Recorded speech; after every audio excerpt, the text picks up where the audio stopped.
Millionaire went to an orphanage to bring gifts and saw a boy who looked just like him as a child. What happened next will leave you speechless. Michael Johnson was known as one of the wealthiest and most influential men in his city. At 39, he had not only amassed a considerable fortune in real estate, but was also widely respected for his philanthropic activities. Michael fervently believed that good deeds could transform society, filling hearts with hope. From a young age, Michael was always an ambitious man. Born into a humble family, he worked tirelessly to build his empire. Initially, his relentless pursuit of wealth had made him somewhat arrogant, focused solely on his own gains. Business was his life, and financial success was his main goal. He married Andrea, a sweet and devoted woman who saw beyond his tough exterior and believed in the kind man he could be. Together, they had a son, Joseph, who brought a special glow to Michael's life. However, life had a peculiar way of teaching valuable lessons. A tragic car accident 6 years ago, which took the lives of his wife Andrea and his son Joseph, changed his perspective forever. Guilt and pain consumed him, and he realized that no amount of money could replace the people he loved. Michael had fallen asleep at the wheel while returning from a party in the early morning, a mistake he relived during his sleepless nights. Determined to make a difference, Michael dedicated his life to helping the less fortunate. He funded schools, hospitals, and various charities. His fortune began to serve as a tool for bringing positive change to the world, rather than just a symbol of his success. During one of his regular visits to needy institutions, he decided to visit an orphanage in a neighboring city run by a woman named Elizabeth. Upon arriving at the orphanage, Michael was warmly welcomed by Elizabeth, a middle-aged woman with a kind smile and compassionate eyes. Elizabeth showed Michael around the facilities, which were in good condition but clearly needed more resources. She explained the difficulties they faced, from a lack of funds to maintain the children to the need for more volunteers to care for them. Michael felt a pang in his heart, seeing those children, reminding him of his own son. During their conversation, Elizabeth mentioned that with Christmas approaching, it would be wonderful if they could provide a special celebration for the children, with presents they so desired. The sparkle in her eyes as she talked about the children reflected her dedication and love for them. Moved by the idea, Michael immediately committed to helping. He promised Elizabeth that he would organize a grand Christmas celebration without the children knowing, to surprise them. With his team's help, Michael began planning every detail. He hired a professional Santa Claus, ordered a huge Christmas tree, and started buying personalized gifts for each child, from toys to clothes and books. In the following days, Michael devoted himself intensely to preparing the event. He wanted each child to feel the magic of Christmas and believe in the power of kindness. His office, usually a place for serious business discussions, was now filled with Christmas decorations and gift lists. Michael personally selected the gifts, trying to imagine the smile on each child's face. As he organized the celebration, Michael reflected on his own transformation. He remembered how Andrea always talked about the importance of helping others, and how he, at the time, didn't pay much attention. Now, he understood. The meticulous planning and sincere desire to do good showed the transformation Michael had undergone. He was no longer just a millionaire. He was a man who understood the true value of compassion and generosity. With Christmas approaching, Michael felt anxious and excited. He knew that the event would not only bring joy to the children, but also fill his own heart with a sense of purpose and redemption. What he didn't know, however, was that this altruistic gesture would lead to a surprising encounter that would change his life in ways he could never have imagined. As he finalized the last details of the party, Michael looked at an old photo of Andrea and Joseph on his desk. He smiled, feeling closer to them than ever. He was determined to honor their memories, not just with words, but with actions that would make a real difference in the lives of others. The big day finally arrived. The orphanage was buzzing with excitement and activity, the children barely able to contain their joy. The walls were decorated with colorful garlands, twinkling lights, and carefully hung Christmas ornaments. A massive Christmas tree, glowing with lights and covered in ornaments, stood proudly in the center of the main hall. The aroma of freshly baked cookies and hot chocolate filled the air, completing the festive atmosphere. Michael arrived early, accompanied by his team and a hired Santa Claus, who was impeccably dressed in a bright red suit and a fluffy white beard. The children were delighted to see him, shouting with joy and rushing to greet him. Elizabeth, the director, welcomed them with a warm smile, her eyes shining with gratitude. "Welcome, welcome," Elizabeth exclaimed. "The children are so excited, they have no idea about the surprise we've prepared." Michael smiled, feeling enveloped by the children's contagious energy. He had invested so much time and heart into preparing this celebration, and seeing the joy on the children's faces was the greatest reward he could imagine. The gift-giving soon began. The children lined up, eager and full of anticipation. Santa called each child by name, handing out carefully wrapped packages. Each gift was met with laughter and surprised exclamations. Michael watched with a wide smile, feeling a wave of joy warming his heart. As the children unwrapped their gifts, Michael walked around the hall, interacting with them and watching their reactions. Each smile, each look of wonder, was a reminder of why he had chosen to dedicate himself to philanthropy. Then he noticed a boy sitting alone in a corner, away from the commotion.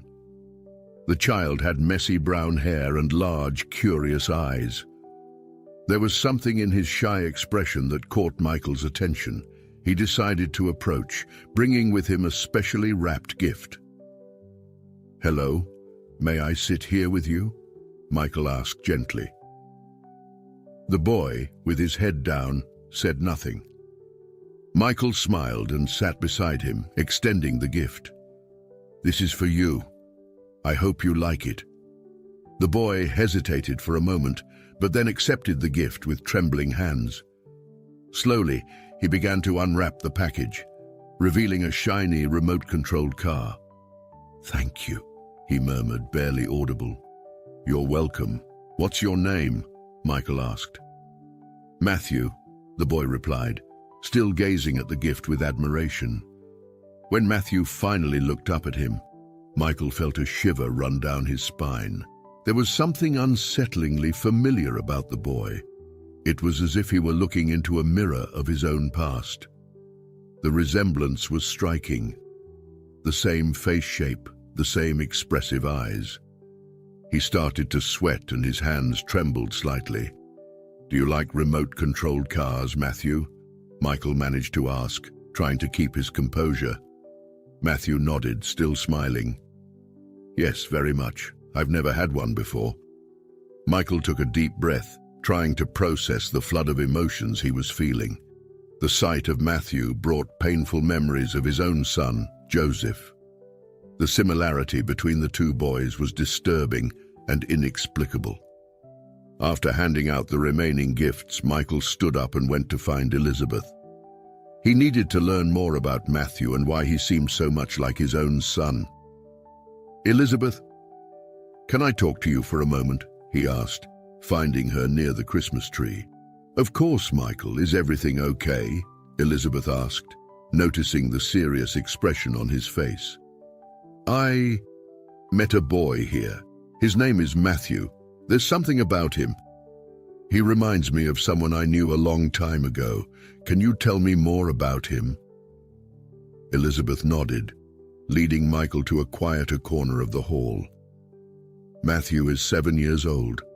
He arrived at the orphanage as a baby. We don't know exactly when he was born. The story we were told, through a note found with him, was that Matthew's parents had died in an accident and someone, unable to care for the child, left him here." Elizabeth's words made Michael break into a cold sweat again. He thanked her but said he needed to go home. He needed to process everything he had discovered. When he arrived home, Michael took an old photo of his family. The accident that took his wife Andrea and his son Joseph happened exactly 6 years ago. He had fallen asleep at the wheel, and when he woke from a coma 3 months later, he learned that Andrea and Joseph had died. The guilt had consumed him since then. Now Matthew's story wouldn't leave his mind. There were too many coincidences to ignore. He needed to know more about the boy who seemed like a reflection of his own past. Something inside him told him that this connection was not just a coincidence. In the following days, Michael's unease only grew. The story of Matthew and the disturbing resemblance between them constantly haunted him. Determined to act, Michael scheduled a meeting with his longtime lawyer, Richard Morales. Richard was an experienced and trustworthy man who had assisted Michael in several crucial moments of his life. Upon entering Richard's elegant office, Michael was warmly greeted. Richard rose from his leather chair and extended his hand. "Michael, it's always a pleasure to see you. How can I assist you today?" Michael took a seat, trying to organize his thoughts. He took a deep breath and began to explain the situation. "Richard, I met a boy at the orphanage I'm supporting. His name is Matthew. He's 7 years old, and somehow he looks a lot like me when I was a child. It's like looking into a mirror of my past. I can't stop thinking about it. I want to learn more about him and maybe even adopt him." Richard listened attentively, his expression growing more serious as Michael spoke. He was well aware of the tragedy that had marked Michael's life, and the intensity of his words did not go unnoticed. "I understand, Michael. Adopting a child is a significant step, but before anything, we need to understand the legal process involved.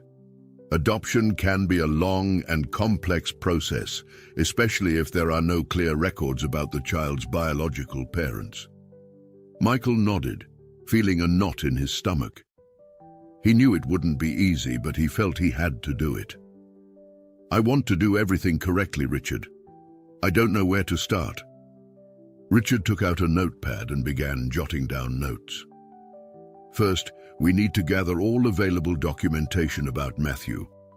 We need information from the orphanage and any records they might have. Then we file an adoption petition. This process can take months, sometimes even over a year." Richard paused, looking directly at Michael. "There is one thing we can do to potentially speed up the process. If there is any possibility of a familial connection between you and Matthew, it could simplify things. Have you considered a DNA test?" Michael felt a shiver run down his spine. The idea that Matthew could actually be his son was both hopeful and terrifying. "Richard, I'm not sure I'm ready for that. The boy looks like me, but how could he be my biological son? I only had a partner, Andrea, and she died in the accident along with our son Joseph. I don't see how Matthew could be my child." Richard nodded, respecting Michael's hesitation. "I understand. Still, it's a possibility we shouldn't completely dismiss. If you ever change your mind, I'm here to help." Michael thanked Richard and stood up to leave. He needed to process everything they had discussed. As he walked toward the door, Richard continued, "Michael, I know this is difficult for you, but sometimes the truth can be found in unexpected places. If you feel this connection with Matthew, it might be worth exploring all possibilities. We're talking about giving him a chance for a better life, and perhaps finding answers to the questions that have been haunting you." Michael paused at the door, absorbing Richard's words. He knew the lawyer was right. The uncertainty and the need for answers weighed heavily on his heart. "Thank you, Richard. I'll think about it. In the meantime, I'll focus on the adoption process. I want to give Matthew the life he deserves." Richard smiled, nodding. "Let's make it happen, Michael. I'll be with you every step of the way." Michael left Richard's office. his mind still in turmoil. As he drove back home, he pondered the lawyer's words. The idea of a DNA test stirred his emotions in ways he hadn't anticipated. But for now, he decided to focus on the adoption process, determined to give Matthew a chance at a better life. When he arrived home, Michael looked once again at the photo of his family. He knew he had a long road ahead, but he was resolved to uncover the truth and, if possible, bring Matthew into his life. Destiny had placed that boy in his path for a reason, and he would not rest until he fully understood this inexplicable connection. Michael's unease did not diminish. The unanswered questions about Matthew tormented him day and night. Determined to go beyond the adoption process, Michael decided to hire a private investigator to uncover more about the boy's origins. He wanted to understand the strange resemblance and perhaps find a clue that explained the connection he felt with Matthew. Luis Vasquez was a renowned investigator in the region, known for his skill in unraveling the most complex cases. Michael scheduled a meeting with him in his office, a discreet place filled with files and surveillance equipment. "Mr. Johnson, it's a pleasure to meet you. I understand you have an intriguing case for me," Luis said, shaking Michael's hand firmly. "Yes, Luis. Thank you for seeing me on such short notice. I need you to find out everything you can about a boy named Matthew who lives in an orphanage. He is 7 years old, and his story is shrouded in mystery. I need to know who his biological parents are and how he ended up in the orphanage. The resemblance between him and my deceased son is unsettling, and I need answers." Luis nodded, taking out a notebook and beginning to jot down the details. "Got it. We'll start with the basics. I'll need access to the orphanage records and any other documentation you can provide. Then we'll trace all available leads." Michael handed Luis a folder with copies of the records Elizabeth had shared with him. Luis quickly reviewed the documents, making mental notes. "I'll start with the orphanage, speak with the director, and review the records. I'll also look for any additional information that might not be in these documents. We might need to dig deeper, possibly even checking hospitals and the areas where Matthew was found." In the following days, Luis began his investigation at the orphanage. He spoke with Elizabeth, who provided all the information she had about Matthew, including the note found with him. Luis took photos of the note and made copies of the documents, searching for any useful clues. Next, Luis visited the local hospital to check if there were any records of a baby being left or abandoned around the time Matthew was found. He also reviewed newspaper archives and news reports for any mention of an accident that could be related to Matthew. During his investigation, Luis uncovered some intriguing clues. Firstly, he discovered that around the same time Matthew was left at the orphanage, there had been a serious car accident in the area. The records indicated that a couple had died, but there was no mention of a child involved in the accident. This caught Luis's attention, as it seemed to match the story Elizabeth had told Michael. Luis compiled all this information, aware that there was still much more to investigate. He knew he was only at the beginning of a complex case, but was confident that, with time and dedication, he could provide the answers Michael was seeking. Determined to get closer to Matthew, while waiting for the investigation's progress, Michael began to visit the orphanage more frequently. Each visit was an opportunity to get to know the boy who intrigued him so much, and to develop a bond that felt increasingly natural. During the initial visits, Michael kept his interactions light and casual, bringing small gifts and games that he knew the children would enjoy. Gradually, Matthew started to feel more comfortable around Michael, although his natural shyness made him hesitant to open up completely. On a sunny Saturday, Michael brought a new soccer ball to the orphanage. Knowing that Matthew liked soccer, he hoped this would be a good way to connect. "Hi, Matthew, how about we play a bit today?" Michael asked, holding up the ball. Matthew looked at him, his eyes shining with interest but still hesitant. "I like soccer, but I usually play alone," he murmured. "Well, today we can play together. What do you think? We can form a team and see who scores more goals," Michael suggested with an encouraging smile. Matthew nodded shyly and followed Michael to the small field behind the orphanage. They started slowly, with Michael letting Matthew set the pace. Gradually, Matthew loosened up, showing his skills and even attempting a few dribbles.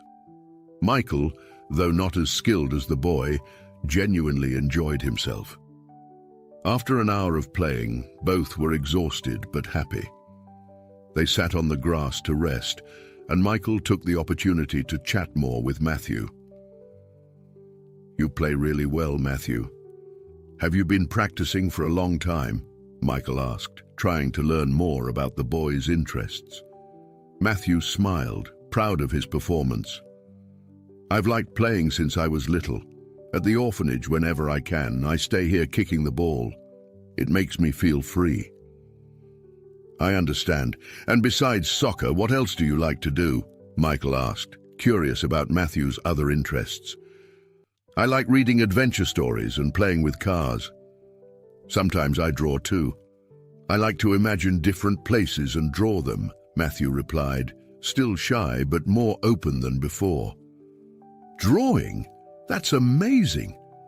Maybe you could show me some of your drawings next time I visit," Michael suggested, excited at the idea of seeing more of Matthew's world. Matthew nodded, a shy smile forming on his face. "I'd like that." Michael's visits to the orphanage became a regular ritual.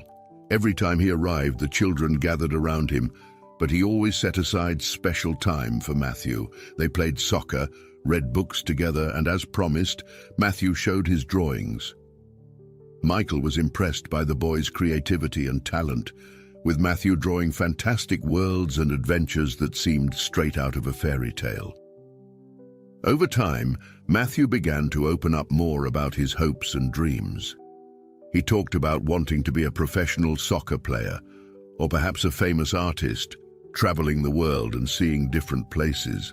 Michael listened attentively, encouraging him and showing that all his dreams were possible. This growing closeness brought a new light to Matthew's eyes. He began to look forward to Michael's visits, counting the days until they could spend time together again. For Michael, these visits were a balm for his heart, filling a void he hadn't even realized could be filled. The bond between the two grew stronger with each meeting, and Michael felt increasingly that he was on the right path. Matthew was no longer just a boy in an orphanage. He was now an important part of his life, and Michael was determined to do everything in his power to ensure that this bond was permanent. As Michael strengthened his bond with Matthew, Lewis continued his meticulous investigation. He spent hours sifting through old files, interviewing hospital staff, and speaking with local residents who might have information relevant to Matthew's past. After weeks of investigation, Lewis finally found a crucial lead. On a cloudy afternoon, while reviewing old medical records, he came across a document that caught his attention. It was a medical report from 6 years ago, describing a car accident involving a couple. The report mentioned that the couple had died in the accident, but had an additional note. "Male baby found at the scene, taken to the hospital for evaluation." Lewis felt his heart race. This could be the breakthrough he had been searching for. He continued his investigation and managed to access the hospital admission records from that time. He confirmed that a baby had been brought to the hospital, but the records were unclear about what happened next. It seemed that the baby had disappeared from the records shortly after the initial admission. With this new information, Lewis compiled all the documents and reports he had found and scheduled an urgent meeting with Michael. In Michael's office, Lewis presented his findings. "Mr. Johnson, I have found some information that I believe is extremely relevant to Matthew's case. There are records of a car accident that occurred around the same time Matthew was left at the orphanage. The report mentions a couple who died in the accident and a baby who was taken to the hospital. The baby's records match Matthew's age and circumstances, Michael listened attentively, feeling a shiver run down his spine. The coincidences were unsettling. "And what else did you find, Lewis?" "Well, there's something even more intriguing. In the hospital records, the names of the deceased parents are Andrea and Michael. I know this sounds impossible, but these are the names in the documents." Michael was stunned, unable to process what he was hearing. Andrea and Michael were the names of him and his deceased wife. How could there be a record of these names associated with the accident and a baby? "This doesn't make sense, Lewis. How could these names be in the records? I was in the accident, Andrea died, and our son Joseph also. I was in a coma for 3 months, and when I woke up, they had already been buried." Lewis nodded, understanding Michael's confusion. "I understand, Mr. Johnson. At first I was perplexed too, but these are the names in the documents. We need to investigate further to understand how this is possible. There might be an error or something we're not seeing clearly. We may need more hospital records or even witnesses who can clarify this confusion." Michael was stunned. The pieces of the puzzle were fitting together in a way he had never imagined. He needed answers and was more determined than ever to uncover the truth about Matthew. "Lewis, keep investigating. I want to know exactly what happened. This coincidence is too disturbing to ignore. If there is a real connection between Matthew and my family, we need to find out." Lewis nodded, determined to unravel the mystery. He knew he was only scratching the surface of something much bigger and more complex. With Michael's permission, he would continue to follow every possible lead until the truth was finally revealed. "I understand, Mr. Johnson. At first I was perplexed too, but these are the names in the documents. We need to investigate further to understand how this is possible. There might be an error or something we're not seeing clearly. We may need more hospital records or even witnesses who can clarify this confusion." Michael was stunned. The pieces of the puzzle were fitting together in a way he had never imagined. He needed answers and was more determined than ever to uncover the truth about Matthew. "Lewis, keep investigating. I want to know exactly what happened. This coincidence is too disturbing to ignore. If there is a real connection between Matthew and my family, we need to find out." Lewis nodded, determined to unravel the mystery. He knew he was only scratching the surface of something much bigger and more complex. With Michael's permission, he would continue to follow every possible lead until the truth was finally revealed. After Lewis's revelations, Michael was deeply shaken. The possibility that Matthew could be his biological son was an idea he had initially dismissed, but now it seemed inevitable that he needed to confront this possibility. The coincidences were too disturbing to ignore. For days, Michael pondered over what to do. He thought about Matthew, the visits to the orphanage, and the bond he had developed with the boy. More and more, he felt the need for a definitive answer.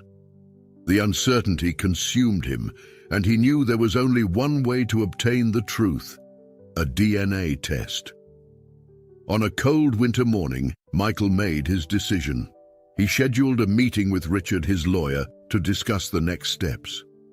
In Richard's elegant office, Michael explained his decision with renewed firmness. "Richard, I've thought a lot about this. I want to do the DNA test to find out if Matthew is really my son. I can't live with this doubt. I need to know the truth." Richard nodded, understanding the seriousness of Michael's decision. "I understand, Michael. Doing the DNA test is a sensible choice given the circumstances.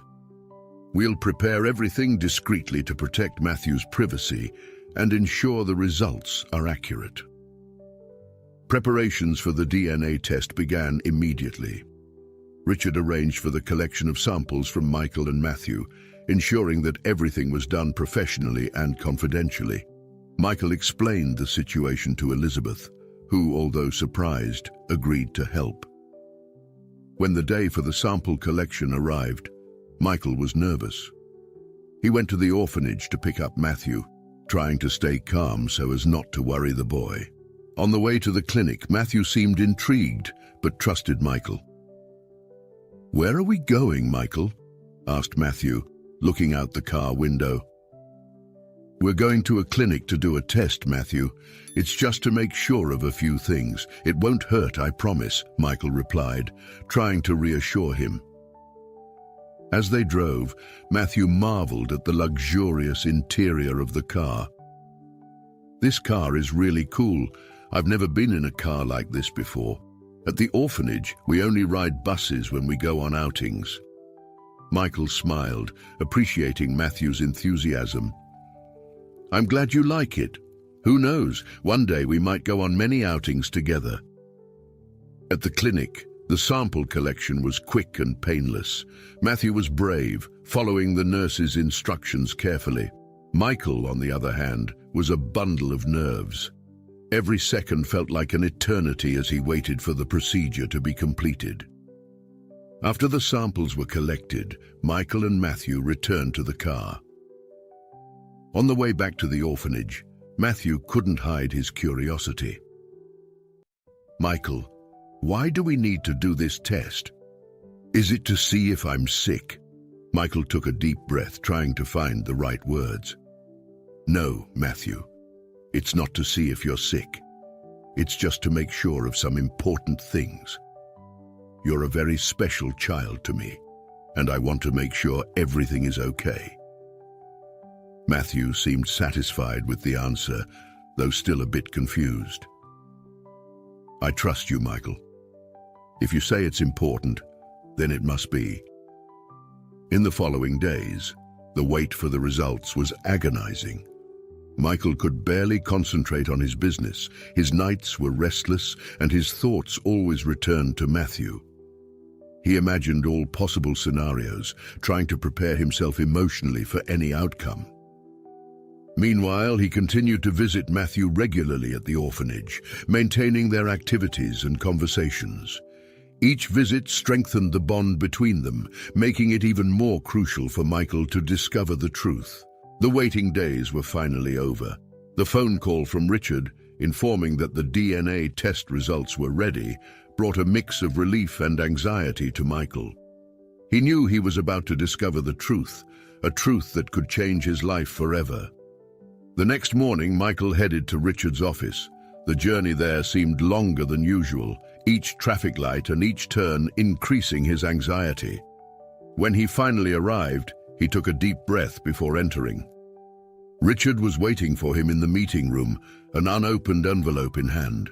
His expression was serious, but there was a glimmer of understanding in his eyes. "Michael, here are the results," Richard said, extending the envelope. "If you're ready, we can open it together." Michael nodded, sitting down in the chair in front of the desk. His hands trembled slightly as he took the envelope. With one last look at Richard, he opened the envelope and pulled out the document. Michael's eyes quickly scanned the lines of text, searching for the crucial information. When he finally found what he was looking for, he stopped, reading and rereading the words to ensure he was understanding correctly. "Michael, the results confirm that Matthew is Joseph, your biological son," Richard said, breaking the silence. "He survived the accident." Michael felt a wave of intense emotions wash over him.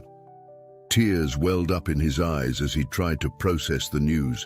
Matthew, the boy he had known and with whom he had formed such a strong bond, was indeed his son Joseph, whom he thought he had lost forever. "He's alive. My son is alive," Michael murmured, more to himself than to Richard. Richard nodded, giving Michael a moment to absorb the revelation.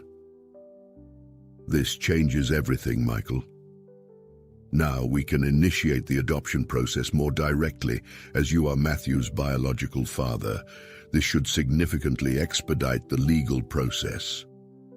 Michael wiped his tears and looked at Richard with determination. "I want him to come live with me as soon as possible. He has already spent too much time away from his family, and we also need to change his name back to Joseph." Richard began taking the necessary notes. I'll take care of everything. It will be a simpler process now that we have confirmation of kinship. We'll make sure everything is done correctly. In the following days, Michael continued visiting Matthew at the orphanage, keeping the news of the results a secret until everything was in place. He wanted the moment to be special, a new beginning for both of them. Meanwhile, he spent sleepless nights reflecting on the strange journey fate had charted for him and his son. The joy of knowing Joseph was alive mingled with the pain of the memories of the accident and the loss of Andrea. Each visit to the orphanage reinforced his commitment to giving Matthew, or rather Joseph, the loving and secure life he deserved. Finally, Richard informed Michael that all the documents were ready to start the formal adoption process. Michael felt a wave of relief and joy. He knew there were still challenges ahead, but now he had an unwavering certainty. He would do everything in his power to be the best father possible for Joseph. With the confirmation that Matthew was indeed his son Joseph, Michael was determined to complete the adoption process as quickly as possible. The truth revealed by the DNA test had transformed his life, and now he had a clear goal: to bring Joseph home. The adoption process, although now simplified due to the biological relationship, still presented legal and emotional challenges. Richard, Michael's trusted lawyer, began handling all the necessary paperwork to ensure that the adoption was completed as swiftly and efficiently as possible. Michael, even with the confirmed kinship, "We need to follow the legal procedures for adoption," Richard explained during one of their meetings. "This involves psychological evaluations, social worker visits, and a series of documents that need to be presented to the court." Michael nodded, understanding the complexity of the process. "Do whatever is necessary, Richard. I'm prepared to face any challenge to bring Joseph home." As the legal process continued, Michael knew it was time to talk to Matthew about the adoption and reveal the truth. During one of his visits to the orphanage, he took Matthew for a walk in the park, a quiet place where they could talk openly.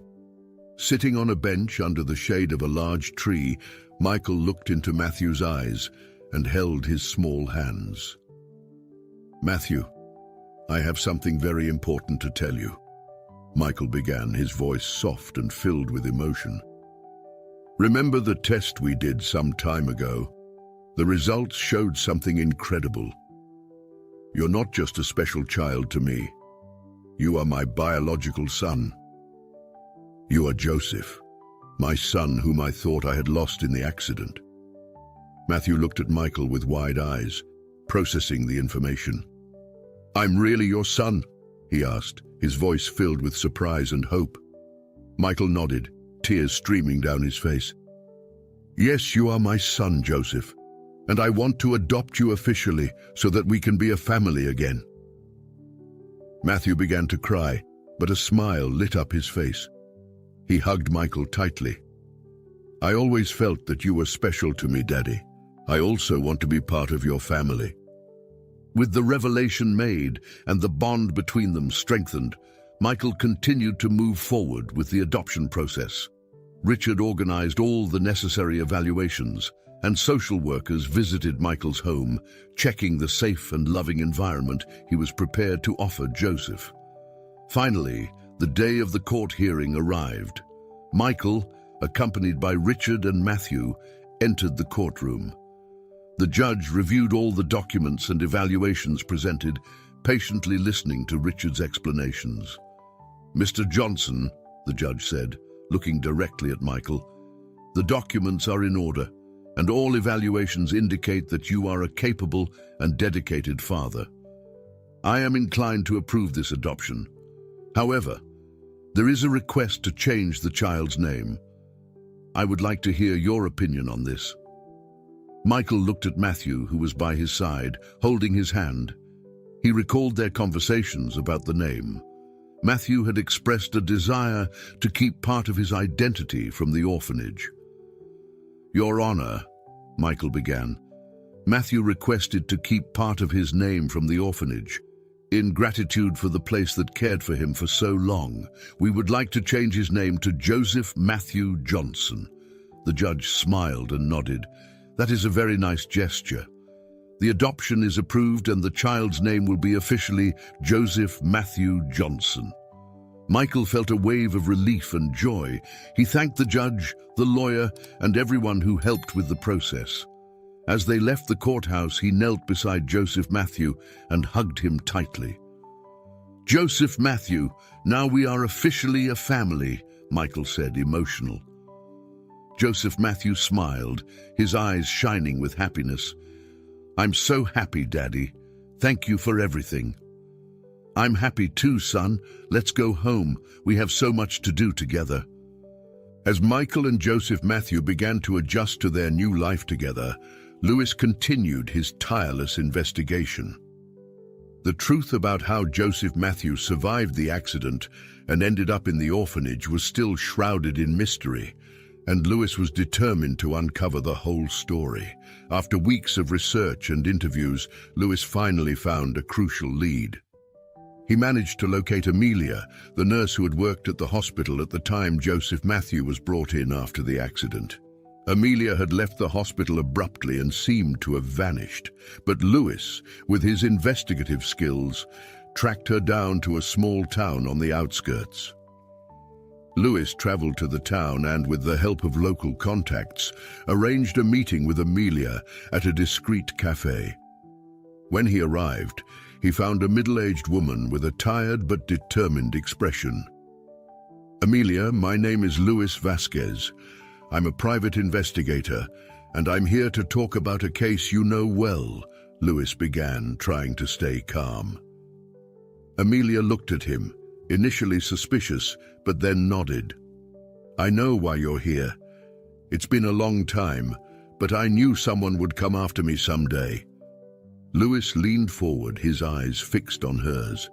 "Can you tell me what really happened to baby Joseph Matthew after the accident? We need the truth." Amelia sighed deeply and began to tell her story. "On the night of the accident, I was on duty at the hospital. When the baby was brought in, he was critically injured but alive. The parents didn't survive.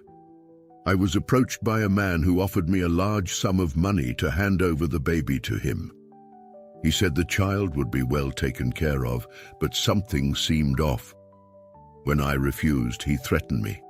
Scared, I decided to take the baby to a safe place." Lewis listened attentively, making mental notes. "So you left Joseph Matthew at the orphanage?" "Yes," Amelia confirmed. "I left him at the orphanage with a note telling a false story about the parents' death. I couldn't risk him falling into the wrong hands, but I also knew I couldn't care for him on my own." Lewis nodded, understanding the gravity of the situation. "Do you know who the man was that wanted the baby?" Amelia shook her head. "He never revealed his name, but I knew he was someone powerful. After that, I left the hospital and went into hiding, fearing he might come looking for me." Lewis thanked Amelia for her honesty and assured her that she would be protected. He then went to meet Michael to report his findings. In Michael's office, Lewis presented the detailed information about the plot.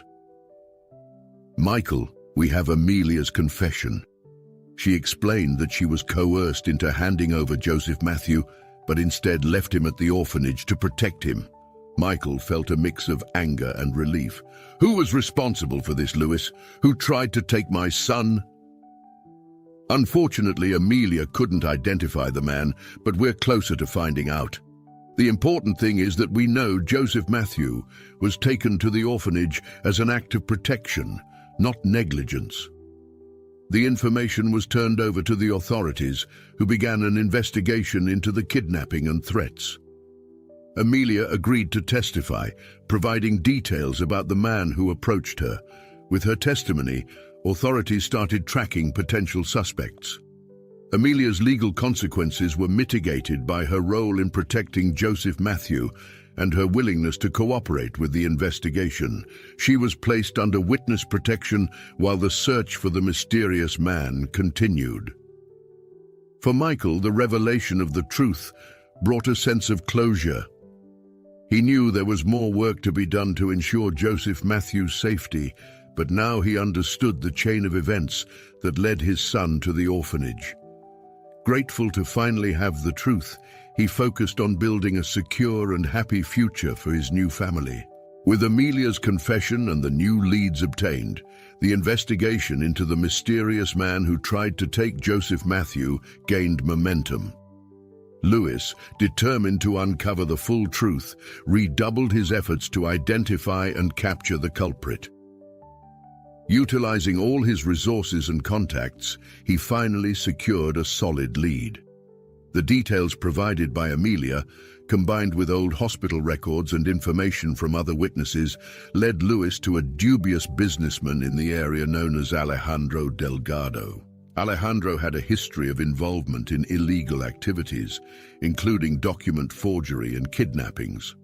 Lewis immediately informed Michael and the authorities of his findings.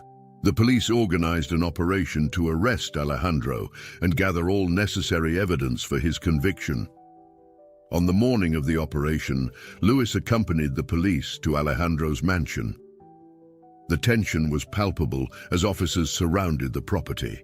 With a search and seizure warrant in hand, they entered Alejandro's house, where he was caught by surprise. Alejandro attempted to resist and flee, but was quickly subdued and handcuffed. Lewis, observing closely, felt a sense of relief as he saw the man finally captured. The search of the property revealed a significant amount of forged documents, including hospital records and identity papers. During the interrogation, Alejandro initially tried to deny any involvement, but the evidence was overwhelming. Under pressure, he finally confessed his role in the attempted kidnapping of Joseph Matthew. He admitted to having forged documents to cover up the child's disappearance and protect his identity while attempting to sell the baby to a wealthy family abroad. "I saw an opportunity to make a lot of money," Alejandro said coldly. "I didn't care what I had to do to get it." The authorities not only arrested Alejandro, but also dismantled his network of illegal activities. The news of his capture and the shocking revelations about his operations quickly spread, causing a significant impact on the community. Michael, informed of Alejandro's arrest, felt a mix of relief and anger. Relief that the man responsible for kidnapping his son was finally behind bars, and anger at the atrocities Alejandro had committed. Richard, Michael's lawyer, ensured that all evidence was presented to the court. With Alejandro's confession and the collected evidence, the conviction was swift and severe. Alejandro was sentenced to many years in prison for kidnapping, document forgery, and several other charges. With Alejandro's arrest, Michael felt that a painful chapter of his life was finally closing. He visited Lewis to personally thank him for his tireless dedication to the case. "Lewis, you not only brought my son back, but also ensured that justice was served. I have no words to express my gratitude," Michael said, shaking the investigator's hand. "It was a pleasure to help, Michael." "Seeing the truth come to light and knowing that Joseph Matthew is safe is the best reward," Lewis replied with a smile. For Michael and Joseph Matthew, life was finally beginning to follow a more peaceful and secure path. They continued to strengthen their bond, and Michael dedicated himself to providing Joseph Matthew with a childhood full of love and opportunities. Michael's mansion, once silent and solitary, was now filled with life and laughter. Joseph Matthew, now aware of his true identity and surrounded by his father's love, was thriving. Adjusting to their new life together was a gradual process. Michael devoted time and energy to ensure that Joseph Matthew felt comfortable and secure. He redecorated a room especially for his son, with all the toys and books Matthew had always dreamed of. The walls were adorned with Joseph Matthew's drawings, a constant reminder of the boy's creativity and resilience. "Joseph Matthew, this is your home now. I want you to feel free to be who you are." Michael said as he hung the last drawing on the wall. Joseph Matthew smiled, his eyes shining with happiness. "Thank you, Daddy. I've never had a room like this. It's perfect." In addition to adjusting to domestic life, Michael continued his philanthropic work with renewed vigor. He believed that his good deeds could transform society and fill hearts with hope. With Joseph Matthew by his side, Michael visited schools, hospitals, and orphanages, always looking for ways to help the less fortunate. At a charity event, Michael gave an inspiring speech about the importance of helping others. "My life has changed drastically in the past few months, and it has made me realize the value of compassion and solidarity. By helping those in need, we find a greater purpose and a profound sense of fulfillment." Joseph Matthew, always present, watched his father's work with admiration. He began to understand the importance of giving back to the community and often helped with philanthropic initiatives, distributing toys and books to other children. Each year on Andrea's birthday, Michael and Joseph Matthew made a special visit to her grave. It was a moment of reflection and tribute, where they shared stories and memories. Michael always brought fresh flowers, and Joseph Matthew placed one of his drawings on the grave, a way to show Andrea that despite the distance, they remained connected. "Andrea, I miss you every day, but I promise I am doing everything I can to take care of our son. He is a wonderful boy, full of life and dreams," Michael said, feeling Andrea's presence in every word. Joseph Matthew held Michael's hand and added, "Mummy, I'm okay. Daddy takes very good care of me, and I always think of you. I hope you're proud of us." As time passed, Michael and Joseph Matthew fully adjusted to their new life. The mansion was filled with love, laughter, and hope. They spent their days exploring new hobbies, such as gardening and cooking together, and their nights reading stories before bed. Michael also began to speak publicly about his journey at charity events, using his experience to inspire others to never give up, even in the darkest moments. He wanted to share his experience with the world, hoping to inspire others to never give up, even in the darkest moments. Joseph Matthew, I want you to always remember that, no matter what happens, there is always hope, Michael explained as they spent time together. "I love it, Daddy. I think we're going to help a lot of people," Joseph Matthew responded with a proud smile. Michael and Joseph Matthew's life was a testament to the power of love and perseverance. Together, they faced immense challenges and emerged stronger. They continued to work tirelessly to help others, living by the philosophy that kindness and compassion can truly change the world. As they looked to the future, Michael and Joseph Matthew knew that, no matter what happened, they would always have each other. And with that, they were ready to face whatever destiny had in store for them, always with hearts full of hope and minds focused on doing good. I hope you enjoyed today's story. If you did, subscribe to the channel so you don't miss more stories like this. Leave a like and comment below what you thought about the story. See you